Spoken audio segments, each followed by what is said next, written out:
Y mientras razonaba sobre la justicia, la templanza y el juicio venidero, Félix tembló y respondió: Vete por ahora. Cuando tenga tiempo, te llamaré. Hechos 2:4-5.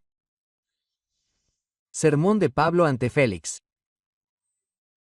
Sermón pronunciado la mañana del domingo 10 de enero de 1858 por C. H. Spurgeon en el Music Hall, Royal Surrey Gardens.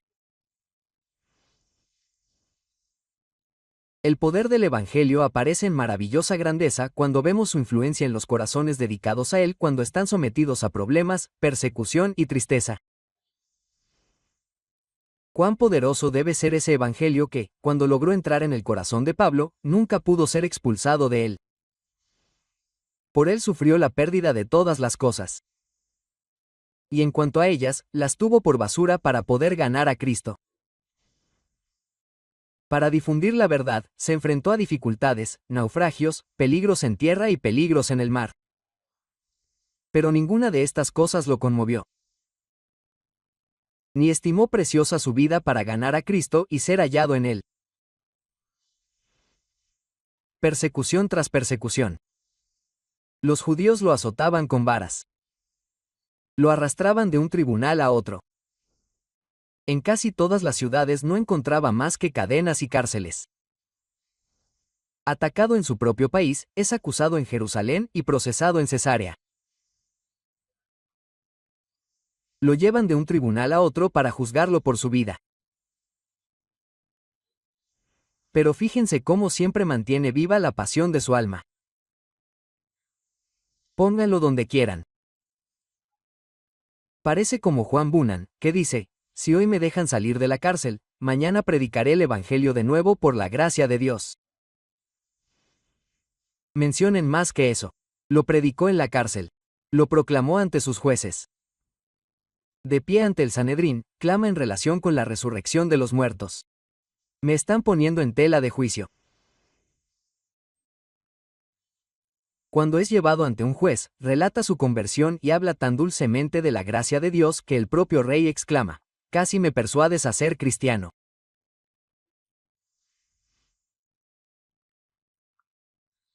Y aquí en nuestro texto, cuando comparece ante el procurador romano para ser juzgado a vida o muerte, en lugar de defenderse a sí mismo, razona sobre la justicia, la templanza y el juicio venidero hasta que su juez tiemble.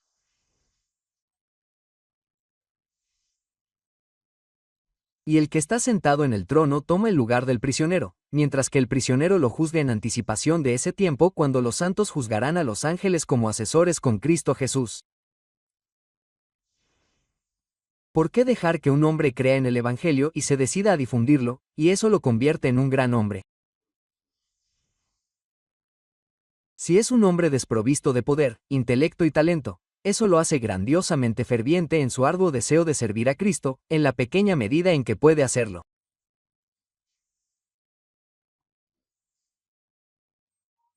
Pero si es un hombre dotado, enciende toda su alma, saca a relucir todas sus facultades, desarrolla todo lo que yace oculto, desentierra todo talento que había estado enterrado en su servilleta, y extiende todo el oro y la plata de la riqueza intelectual del hombre, mostrándolos para honra de ese Cristo que lo compró todo con su sangre.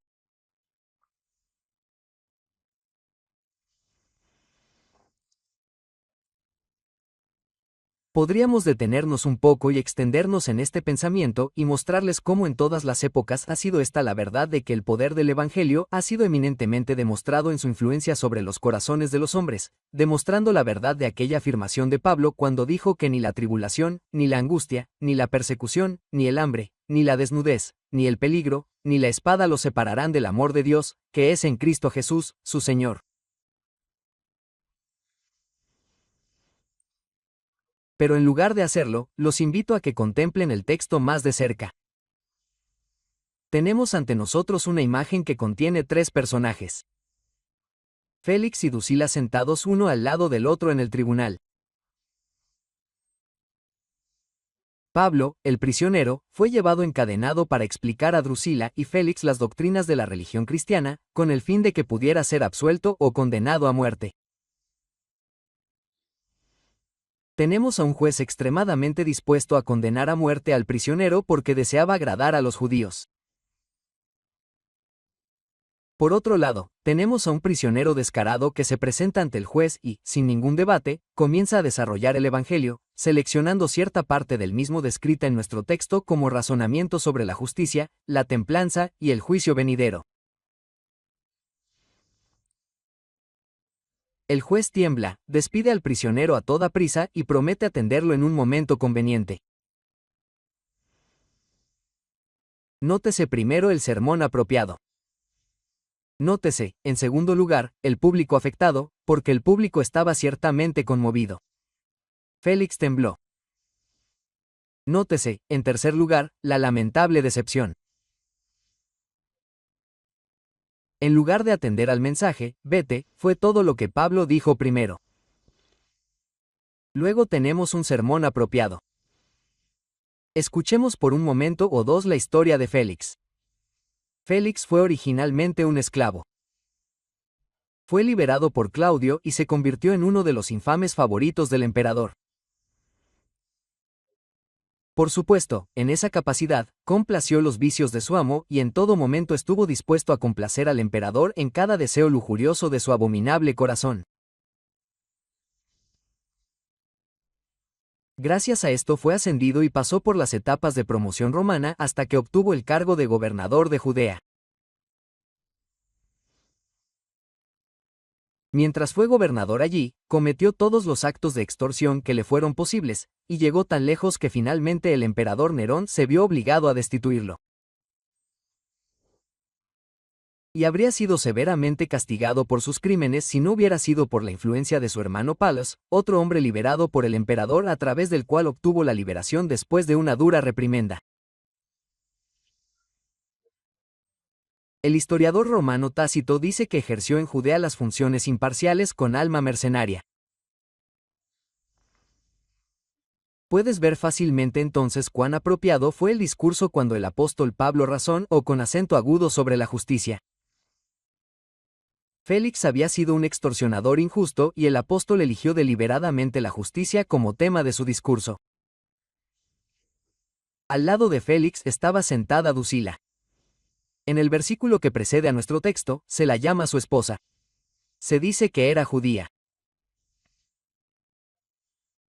Esta Drusila era hija de Herodes el Grande, una mujer conocida en aquella época por sus encantos superlativos y por su desenfrenada voluptuosidad.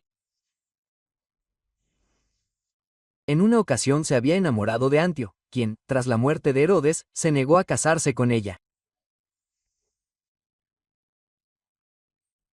Posteriormente se casó con Asisus, el rey de los amocinos, quien, aunque pagano, la quería tanto que se sometió a los derechos más rigurosos de la religión judía para obtenerla en matrimonio. Su amor fue injustamente correspondido. Porque al poco tiempo ella lo abandonó por instigación de Félix y, en la época en que Pablo se dirigió a ella, vivía como esposa del lascivo Félix. Podemos entender fácilmente por qué el apóstol Pablo, fijando su mirada severa en Drusila, razón o con acento agudo sobre la templanza, y reprendió públicamente tanto a Félix como a Drusila por la lujuria desvergonzada en la que vivían públicamente. Y entonces podrán imaginarse cuán sorprendentemente apropiado fue el último tema, el juicio venidero, puesto que ahora había un tribunal reunido y el propio Félix era el juez y Pablo el prisionero. Creo, hermanos míos, que no nos resultaría muy difícil imaginar lo bien que el apóstol manejó este tema. Puedo concebir que Félix esperaba tener una gran disertación sobre algunos temas recientes del Evangelio. Posiblemente esperaba que el apóstol Pablo razonara sobre la resurrección de los muertos. Pensó que tal vez la predestinación, la elección y el libre albedrío serían los temas del discurso de los apóstoles. Seguramente, pensó, me hablará de aquellos asuntos profundos y ocultos en los que el Evangelio de Jesús difiere del judaísmo. No, así que en otro lugar del Areópago, el apóstol hablaría de la resurrección. En otro lugar, podría hablar de la elección y declarar que Dios era el alfarero y el hombre no era más que barro. Este no era el lugar para eso. Y este no era el momento para tales temas. Este era el momento para predicar los claros preceptos del Evangelio y para tratar con severidad a un hombre malvado que ocupaba un poder eminente. Imaginemos entonces la manera directa de su discurso de apertura, cómo se dirigiría a Félix en lo referente a la justicia. Puedo imaginar cómo haría pensar en Félix, la viuda que había sido defraudada de la herencia, los niños huérfanos que, expulsados de la opulencia, se vieron inducidos a mendigar su pan. Puedo suponer cómo hizo pensar en la mente de ese hombre vil los muchos sobornos que había aceptado cuando se sentó en su tribunal. Le recordaría las falsas decisiones que había tomado. Le recordaría cómo los judíos como nación habían sido oprimidos, cómo los impuestos los habían molido a la tierra. Le presentaría una escena tras otra en las que la avaricia había prevalecido sobre la equidad, describiendo con audacia y severidad el carácter exacto del hombre. Y luego, al final, declarando que tales hombres no podrían tener herencia en el reino de Dios, pidiéndole que se arrepintiera de su maldad, para que sus pecados le fueran perdonados.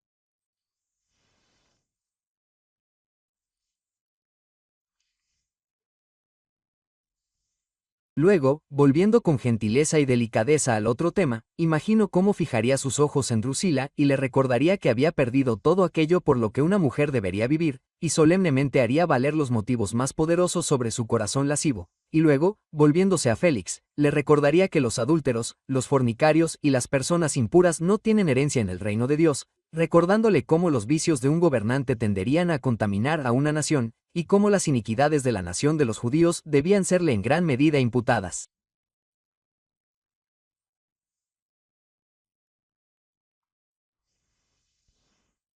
Puedo concebir cómo por un momento Félix se mordería los labios. Pablo no le dio tiempo para la ira y la pasión. Porque en un momento, en un arrebato de apasionada elocuencia, presentó el juicio venidero. Hizo que Félix creyera ver el gran trono blanco, los libros abiertos y a él mismo compareciendo ante su juez. Le hizo oír las voces de la trompeta: venid, benditos, apartaos, malditos. Lo petrificó, lo clavó en su trono, le abrió los oídos y le hizo escuchar. Mientras, con seriedad severa y apasionada, aunque tenía las manos atadas con cadenas, usó la libertad del Evangelio para elevarlo. Bueno, imagino que entonces Félix empezó a temblar. El que había sido vil, ruin y pérfido tembló como un esclavo cobarde, como realmente era.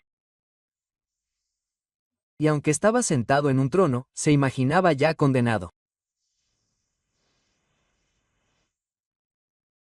No podemos decir qué habría hecho después si él no le hubiera sugerido entonces que era hora de levantarse, porque él y Drusila abandonaron el trono a toda prisa. Vete por ahora. Cuando tenga un momento conveniente, te llamaré. Escúchame entonces, hermanos. Lo que hizo el apóstol Pablo, todo ministro debería hacerlo. Él seleccionó un tema apropiado para su audiencia. A nosotros nos corresponde hacer siempre lo mismo. Pero ¿acaso no hay muchos ministros que, si se dirigieran a reyes y príncipes, derramarían ante ellos la más vil adulación y lisonja que jamás haya salido de labios mortales? ¿Acaso no hay muchos que, cuando saben que los escuchan grandes y poderosos, recortan su doctrina, recortan los bordes de su discurso y se esfuerzan de una forma u otra por agradar a su audiencia?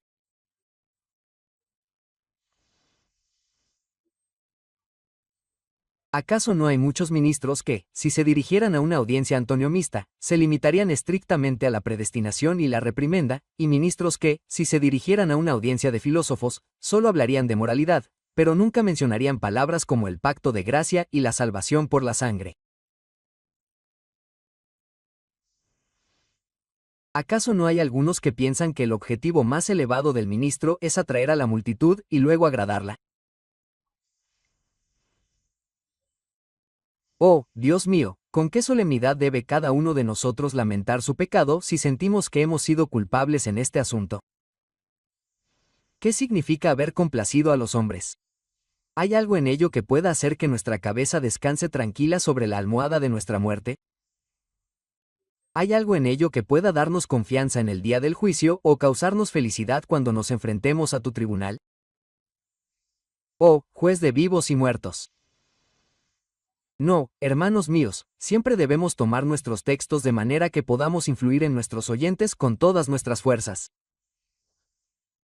Espero no predicar nunca ante una congregación. Deseo predicarle siempre. Tampoco deseo exhibir poderes de elocuencia, ni siquiera pretendería exhibir ningún conocimiento profundo. Simplemente diría, escúchenme, hermanos míos, porque Dios me envía a ustedes. Hay algunas cosas que les preocupan. Se las contaré. Ustedes están muriendo. Muchos de ustedes, cuando mueran, perecerán para siempre. No me corresponde a mí entreteneros con cosas profundas que pueden instruir vuestro intelecto, pero que no penetran en vuestros corazones. Me corresponde a mí ajustar la flecha a la cuerda y lanzarla al blanco. Desenvainar la espada, por muy brillante que sea la vaina, arrojarla a un lado y dejar que la majestad de la verdad desnuda hiera vuestros corazones. Porque en el día del juicio, todo lo que no sea el habla personal será consumido como madera, heno y hojarasca. Pero estos permanecerán como el oro, la plata y las piedras preciosas que no se pueden consumir. Pero algunos hombres dirán, Señor, los ministros no deben ser personales. Los ministros deben ser personales, y nunca serán fieles a su amo hasta que lo sean. Admiro a John Knox por ir con la Biblia en la mano a la Reina María y elevarla con severidad. Admito que no me encanta exactamente la forma en que lo hizo, pero me encanta lo que hizo en sí. La mujer había sido una pecadora y él se lo dijo tan claramente a la cara. Pero ahora nosotros, pobres cobardes hijos de nadie, tenemos que pararnos y hablar de generalidades. Tenemos miedo de señalaros y contaros vuestros pecados personalmente. Pero bendito sea Dios, de ese temor he sido librado hace mucho tiempo. No hay un solo hombre sobre la faz de esta tierra a quien no me atreva a reprender. Sin embargo, no hay ninguno de vosotros relacionado conmigo por vínculos de profesión o en cualquier otro aspecto al que me avergonzaría de hablar personalmente sobre las cosas del reino de Dios. Y solo siendo audaces, valientes y transmitiendo la verdad a los oídos seremos finalmente libres de la sangre de nuestros oyentes. Que Dios nos conceda el poder de Pablo para que podamos razonar sobre temas apropiados y no seleccionar generalidades cuando deberíamos estar imponiendo verdades a las conciencias de nuestros oyentes. Después de todo, el apóstol Pablo no necesita ningún elogio. El mejor elogio que se le podía hacer al apóstol era el hecho de que Félix tembló. Y eso nos lleva a la segunda parte de nuestro tema. Félix tembló.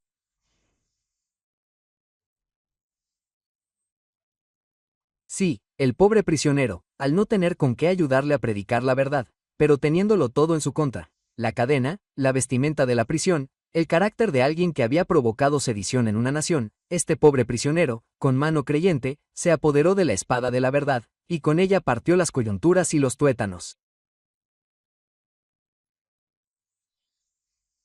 Se enfrentó al león en su guarida. Incluso ahora lo veo mirar al gobernador con severidad a la cara. Atacarlo en su corazón. Ahuyentarlo de sus excusas. Inculcar la palabra en el punto más neurálgico de la verdad. Ahuyentarlo de todo refugio de mentiras y hacerlo temblar. Oh, maravilloso poder de un evangelio predicado. Oh, poderosa verdad de que Dios está con el ministerio cuando los reyes de la tierra que consultan juntos aún están consternados por él.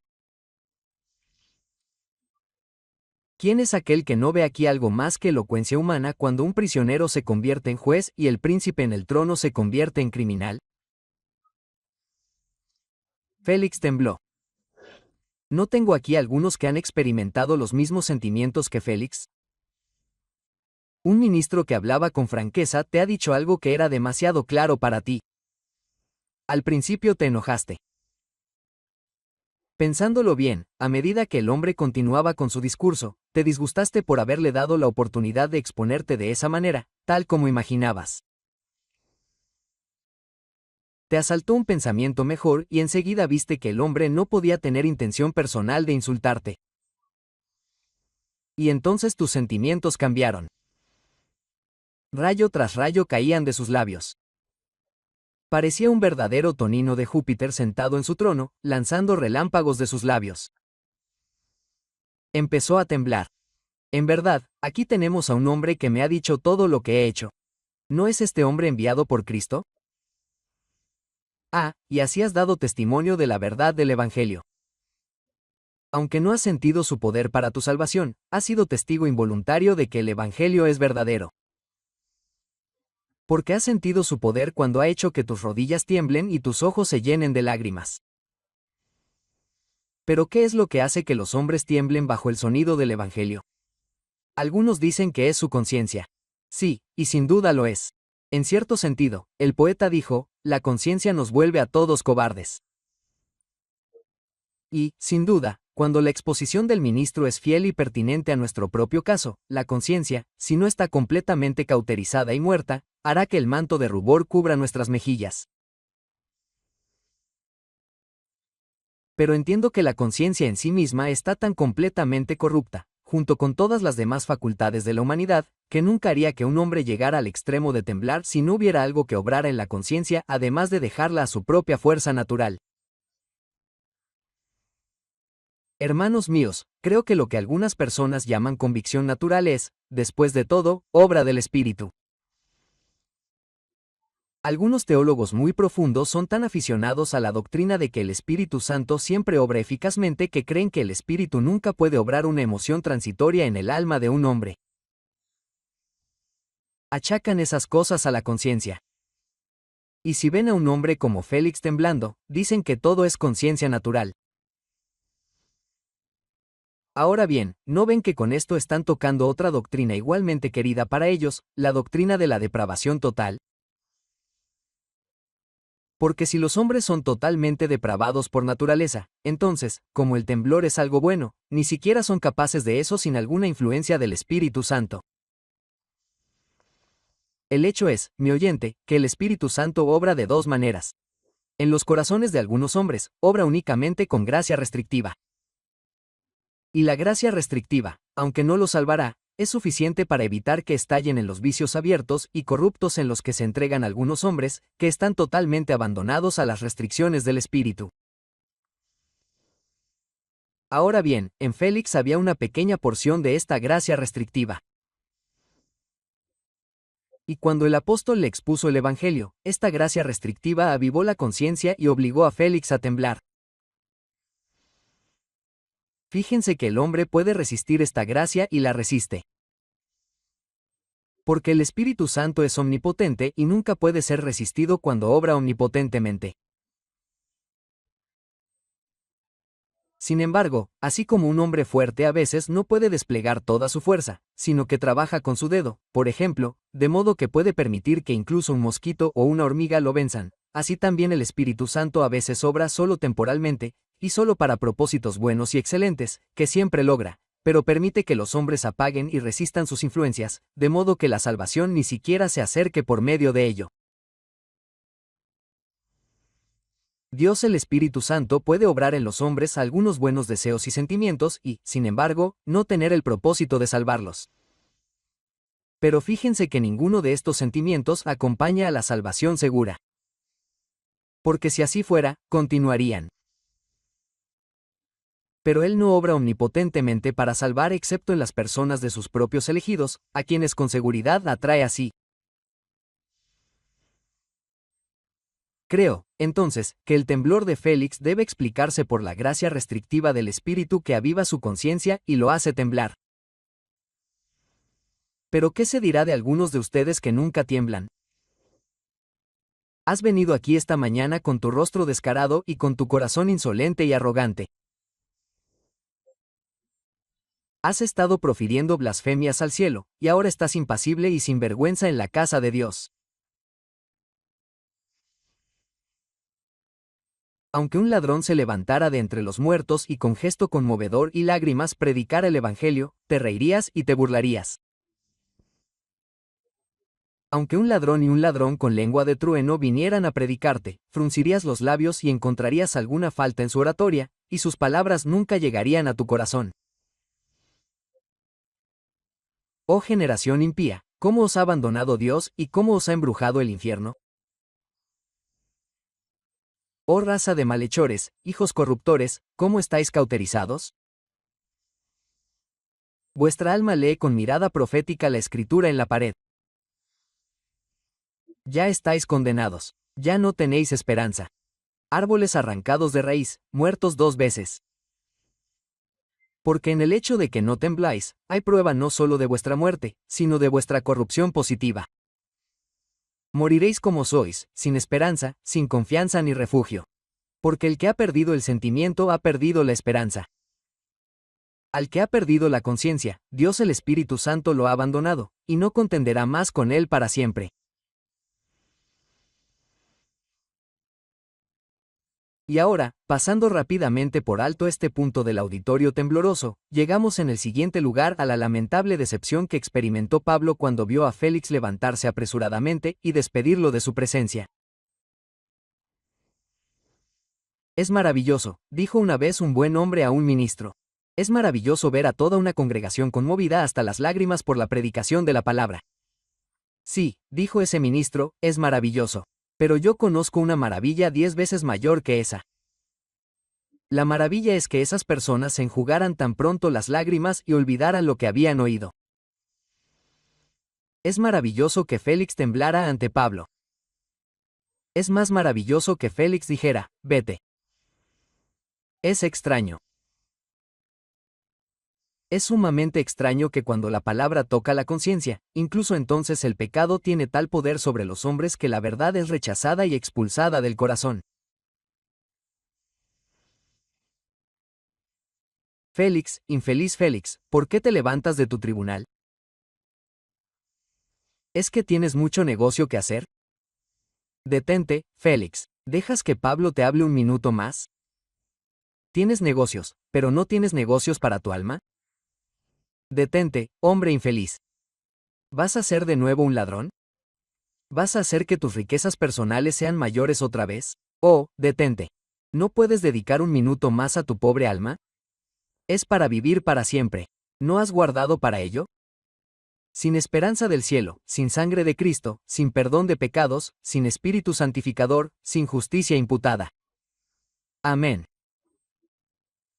Llegará un momento en que los negocios que parecen tan importantes para ti resultarán no haber sido más que un sueño, un pobre sustituto de las sólidas realidades que has olvidado. Respondes tú, no, el rey me ha enviado una comisión urgente. Debo atender a César. Ah, Félix, pero tú tienes un monarca más grande que César. Hay uno que es emperador del cielo y señor de la tierra. ¿No puedes perder tiempo para atender sus órdenes? Ante su presencia, César no es más que un gusano. Hombre, ¿obedecerás a uno y despreciarás al otro? Oh, no.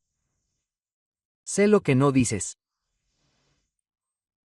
Félix, te estás desviando de nuevo para entregarte a tus placeres lascivos. Ve y Drusila contigo. Pero detente, ¿te atreves a hacerlo con esa última palabra resonando en tus oídos, juicio venidero? ¿Repetirás esa lasciva diatriba que ya te ha condenado? Y volverás a hundir tus manos en la lujuria y condenarás doblemente tu espíritu después de las advertencias escuchadas y sentidas. Oh, hombre, podría llorar por ti al pensar que así como la bala va al matadero, y como el cordero lame el cuchillo, así vuelves tú al el pecado que te destruye, y la lujuria que te arruina. También vosotros, muchos de vosotros, habéis sido impresionados a menudo bajo el ministerio. Sé lo que habéis dicho el lunes por la mañana después de profundos escudriñamientos del corazón en el día de reposo. Habéis dicho, debo atender los negocios. Debo ocuparme de las cosas de este mundo. Comillas. Dirás que un día el infierno se reirá de ti en la cara por tu locura. Piensa en los hombres que mueren cada día, diciendo, debemos vivir, y olvidando que deben morir. Oh, pobre alma, preocuparte por tu casa, tu cuerpo y descuidar al inquilino que está dentro. Otro responde, debo tener un poco más de placer. ¿Polvo de placer lo llamas? ¿Qué placer puede haber en suicidarte con tu propia alma? Placer en desafiar a tu Creador, pisotear sus leyes, despreciar su gracia. Si esto es un placer por el que los ángeles podrían llorar. ¿Qué hombre considerarás este placer cuando llegue tu muerte? Sobre todo, ¿considerarás este placer cuando finalmente te presentes ante el tribunal de tu Creador? Es un extraño engaño el que te hace creer una mentira. No hay placer en aquello que trae ira a tu alma, incluso hasta el extremo. Pero la respuesta habitual es que todavía hay tiempo suficiente. El joven dice, déjame en paz hasta que sea viejo. ¿Y vosotros, los viejos, qué decís? Puedo suponer que la juventud espera con ilusión la vida y espera encontrar un futuro más conveniente. Pero hay algunos de vosotros cuyas cabezas han pasado por 70 inviernos. ¿Cuándo esperáis encontrar una estación conveniente? Estáis a pocos días de camino de la tumba. Si abrís vuestros pobres ojos apagados, podréis ver la muerte, pero a una ligera distancia. Los jóvenes pueden morir, los viejos deben hacerlo. Dormir en la juventud es dormir en un asedio. Dormir en la vejez es dormitar durante el ataque. ¿Qué hombre quieres tú, que estás tan cerca del tribunal de tu hacedor? ¿Aún así lo rechazarás para que siga tu camino? ¿Qué vas a posponer ahora que el cuchillo te está en la garganta? Cuando el gusano está en el corazón del árbol y las ramas han empezado a marchitarse. Cuando las muelas fallan incluso ahora porque son pocas, y los que miran por las ventanas están oscurecidos. La hoja seca y amarilla ha caído sobre ti, y todavía no estás preparado para tu destino. Oh, hombre, de todos los necios, un necio con la cabeza cana es el peor necio que existe. Con un pie en la tumba y el otro sobre cimientos arenosos, ¿cómo te describiré sino diciéndote, como Dios le dijo al hombre rico, necio? Unas cuantas noches más y te pedirán tu alma, y entonces ¿dónde estás? Comillas. Punto. Pero aún así, el clamor común es que hay tiempo suficiente. Incluso el moralista mundano dijo que el tiempo suficiente siempre es poco.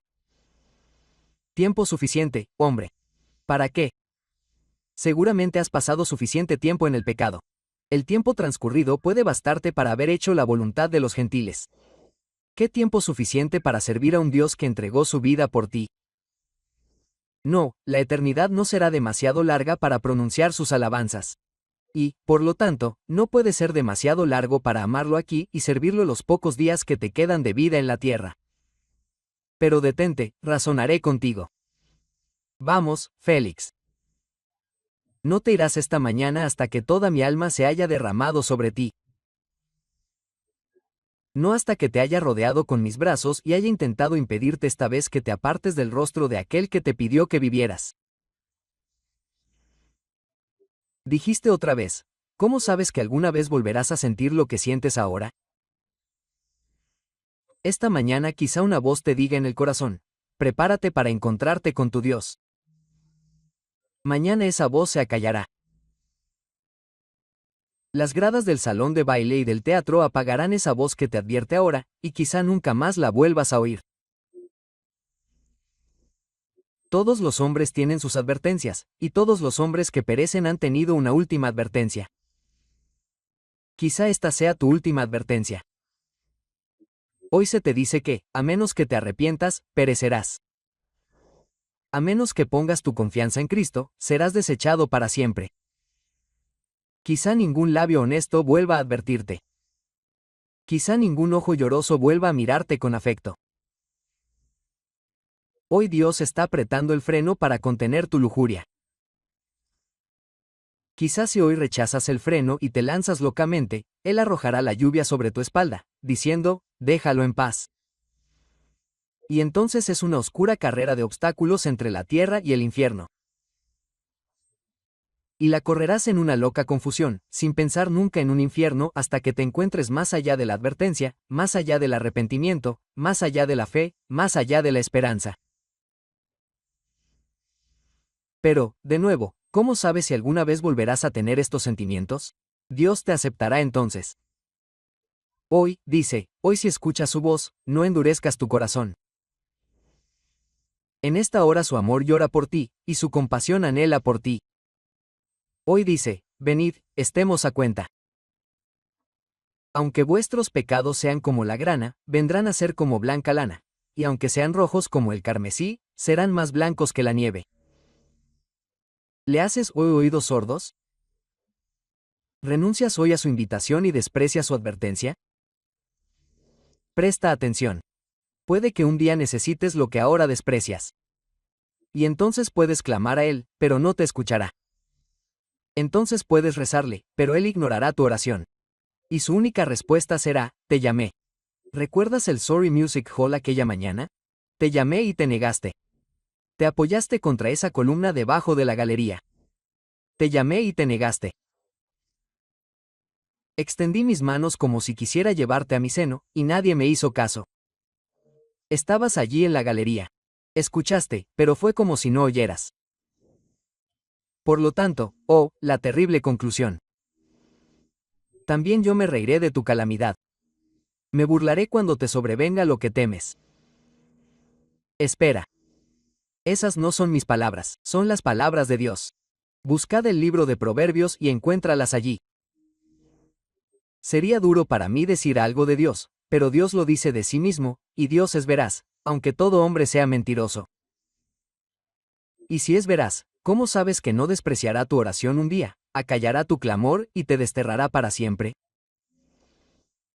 Pero, de nuevo, ¿cómo sabes que vivirás para ser advertido de nuevo? Dijo un ministro una vez cuando le insinué amablemente que no había predicado el Evangelio esa mañana. No, no quise predicar a los pecadores por la mañana, pero les predicaré por la tarde. Ah, dije, pero ¿qué pasaría si algunos de los feligreses de la mañana estuvieran en el infierno antes de la tarde? Por eso puedo decirte que has prometido ir a casa de un amigo hoy. ¿Crees que no puedes romper esa promesa? Desearías poder hacerlo. Desearías poder ir a casa, arrodillarte y orar.